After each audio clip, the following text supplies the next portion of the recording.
Today, we're going to be speaking with Scilla Alecci, who is a reporter with ICIJ and also coordinates the organization's partners in Asia and Western Europe. Thanks so much for talking to us today. Thank you. My audience has certainly heard of the Pandora Papers. We've reported, I don't know about extensively, but we've reported about the Pandora Papers. For people who maybe aren't familiar with what these documents are, how do you generally summarize what the documents are?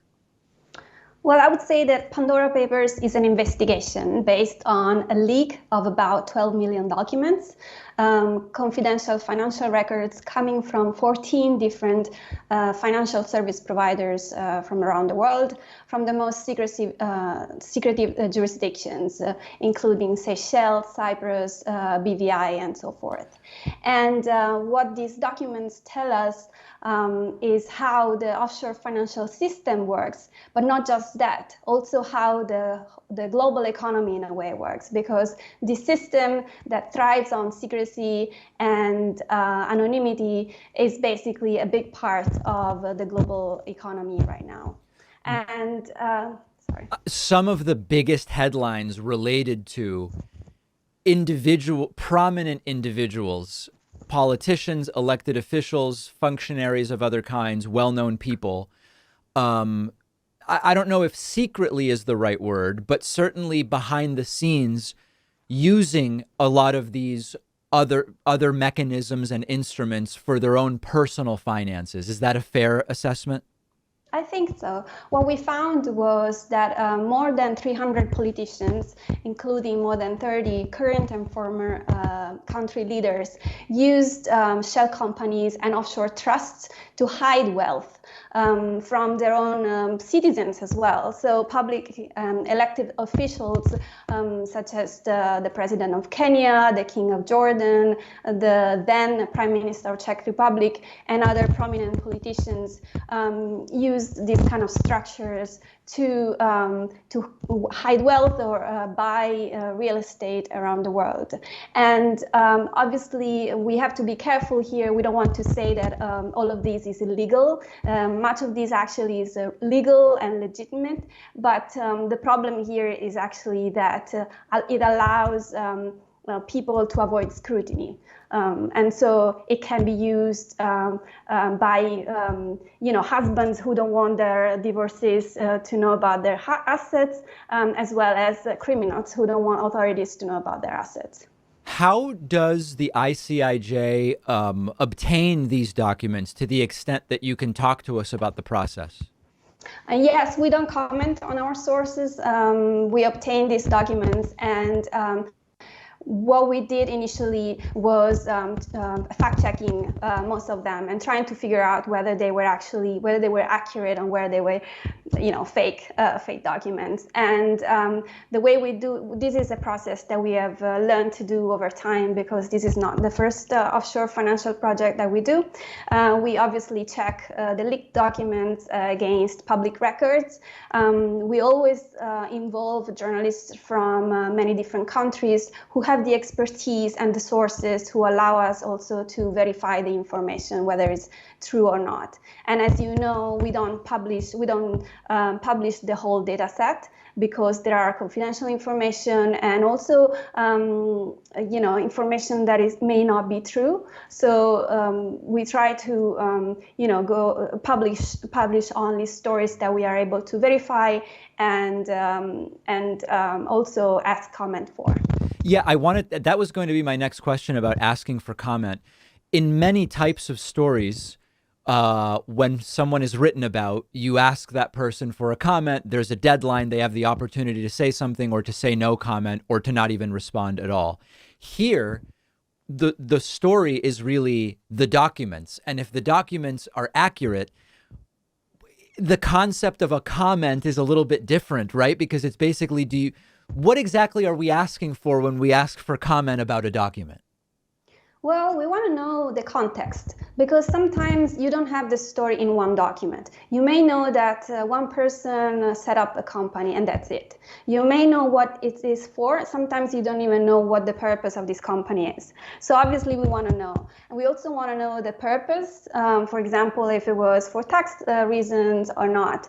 And then obviously, we also want to just give the opportunity to anybody to have their say. And ICIJ alone, we are about 15 reporters and editors on staff, and we sent more than 400 comment requests just for this investigation, excluding all the requests that our partners have sent. So every name that is on our story will be fact-checked, and they will have the opportunity to comment. Now, out of the 400, how many chose to comment? I don't know the exact percentage, but I must say that what I've noticed is that over time, people, especially politicians, have developed a very good strategy, and most of them did not respond or did not respond adequately, or they chose not to respond to our questions and wait for after publication to go on their social media and Facebook and give their own opinion there directly to their followers. You mentioned that a lot of what is revealed is not against the law, but it can be used in ways to circumvent reporting requirements, or there's a lot of different ways in which these mechanisms can be used. How much of the investigation is talking to lawyers about, is there anything illegal here, and highlighting the illegal? A lot, because we are journalists, we are not experts. Obviously, we've been doing this for many years, so there are some basic, concepts and knowledge that we have. But at the same time, you also want to be sure that you are up to date with the most recent legislation or regulation, etc. And also here we talk about hundreds of countries. So each country has its specific regulation. And after Panama Papers, which is an investigation we did in 2016, some laws changed. So you also want to be sure that what you're reporting now is obviously up to date. So yes, we love experts, and they always help us understand the context. Sometimes when we have reporting teams from many different countries, we also have experts from many different countries who kind of tell us what's going on. So for this, I want to give a little context for my next question. In the United States, certainly, and I think this happens in other countries too, whenever there's a leak of information, if you like the content of the leak, you focus on the content and you ignore how the documents were obtained. If you don't like the content of the leak, you ignore the content and you say, how dare they get these private documents? You focus only on how it was obtained. When we're talking about banking records, I mean, there certainly are privacy laws, and different countries have different rules, the same as with medical records, with banking information. How does the ICIJ think about that at the end of the day, these documents are presumably documents that are believed to be private documents, and what is the sort of ethical approach to that? So first of all, whenever we publish a name or a story, we always ask whether it's in the public interest. So I'm not going to publish my neighbor's, banking records. Nobody cares about that. But I do care about a politician. I do care also about a powerful business person who may have a political ties or any impact on a community. Obviously, I do care about criminals. So that's some ethical discussion that we always have before publishing anything. And then again, you go and ask for comments. So you don't do it behind the back. You always try to confront the people that you're writing about, so that it's not a surprise. And when I say we go for comment, we have we ask about at least 5 weeks before publication, so that we can always ask at least 3 times. Calling, I have sent, for example, last time I sent an email, not an email, a registered mail to Myanmar, because there was only a physical address that I could use. And you try whatever you can. Is this the type of investigation where for your team there are physical security concerns for the reporters that are doing the investigating? So lucky, ICIJ's team, most of it is based in the US or in Europe. But of course, we work with journalists from around the world and, from Russia, Hong Kong, for example, Arab countries. And we have a lot of, and also in Latin America, many Latin American countries have press freedom issues. So more than the ICIJ staff, obviously, we're always concerned for our partners and we work with them every day. We're always in touch. So if there is an issue for them, we try to help them. For example, one thing that we do is if a partner cannot publish a story in their own country, there may be a partner in a neighboring country that can publish that story for them, so that the person or the reporters in trouble can report on something that has already been reported without exposing themselves. So we try to, so that's why collaboration is great, because it also helps protect each other, and especially people in more vulnerable situations. Whenever there are these big leaks and revelations, there's the question of, okay, so what is the ideal consequence or outcome? With, you look at the Edward Snowden NSA leaks, and there are a lot of people who said, well, the outcome should be, now that people have been made aware of these techniques, those should be changed, they should be made illegal, or, there's kind of like a clear path. What's the goal here? Is it sort of international tax and finance policy reform, or what would be the outcome that would be an ideal outcome? Well, surely transparency is something that we will hope to have more around the world. And after Panama Papers, for example, some countries introduced laws to, for example, record the beneficial ownership, and so forth. And every time, obviously, that we do a project like this, new loopholes emerge. For example, this time, something interesting had to do with the US.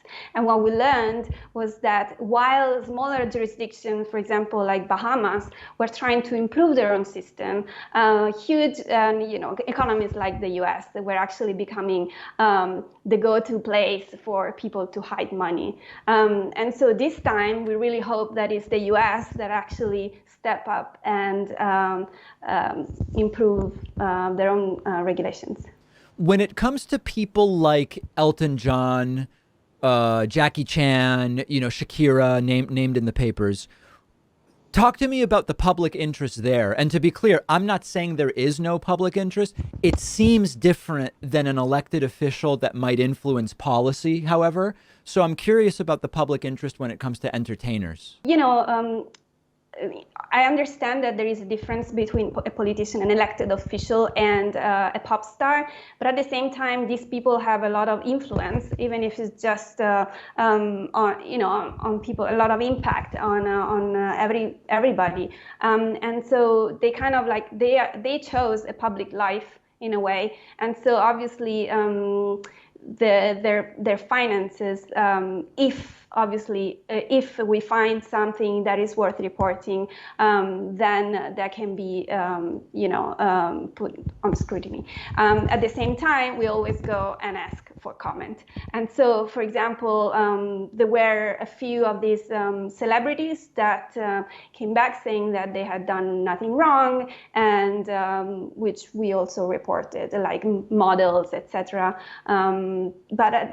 This is a system that that we want people to understand why it is significant. At the same time, while it is legitimate in some cases, you still have tax revenues that are lost. So we want the public to be informed. And whether it's a politician or a celebrity that contributes to the system, I think it's still worth talking about it. Well, it's an incredible investigation, and I encourage people in my audience to go to the ICIJ website, and there's so much documentation there. We've been speaking with Scilla Alecci, who is a reporter with the ICIJ. I really appreciate your time today. Thanks so much for talking to us. Thank you.